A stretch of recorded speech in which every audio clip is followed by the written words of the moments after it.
Kryeministri Edi Rama ka diskutuar për kontratën lobuese të Partisë Demokratike në Shtetet e Bashkuara gjatë një bashkëbisedimi me qytetarët në rubrikën e njohur Sy më Sy. Në këtë bisedë, ai ka ironizuar ashpër përgjigjen e dhënë nga demokratët për financuesit e kontratës, duke thënë se ata janë të pashpjeguar dhe se në fakt financuesit patriot që janë përmendur nuk ekzistojnë. Një kontratë patriotike, janë mbledhur disa patriotë që nuk e dim kush janë, nuk dihet kush janë, sepse nuk janë në fakt vërtetës, edhe kanë grumbulluar $6 milion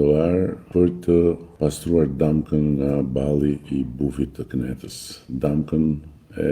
Shteteve të Bashkuara për korrupsion madhor dhe minim të demokracisë. Rama ka theksuar se kontrata e lobimit në vlerën e $6 milion ngres shumë pyetje, duke pyetur pse u nevojitën kaq shumë para për të pastruar një damkë që sipas tij ishte shpallur prej një komploti të sajuar mes tij dhe George Sorosit. Po pse duheshin këto $6 milion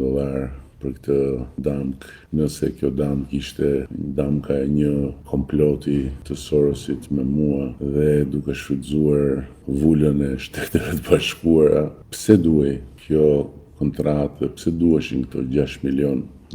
për të vënë në vend një padrejtësi kaq të madhe që u tha se do vijej sapo të vinte në pushtet presidenti Donald Trump. Rama nuk ka kursyer asnjë tjetër personazh të njohur të fushatës amerikane, strategun Chris LaCivita, i cili është i përfshirë në këtë çështje, duke e përshkruar atë si pjesë të zjarrit patriotik. Ai ka aluduar për mundësinë që LaCivita të jetë vetëm një tjetër pjesë e një strategjie që sipas tij ka për qëllim të pastrojë imazhin e opozitës. $6 milion ku pjesë e zjarrit patriotik është edhe sjellja e Latifit në Tiranë për t'i vënë kapelen bufit në kokë. Do me thënë, për të vënë një kapele në kokë të duket si Trumpi, por versioni më qesharak i mundshëm, Latifi ka marrë pjesën e tij në ato $6 milion.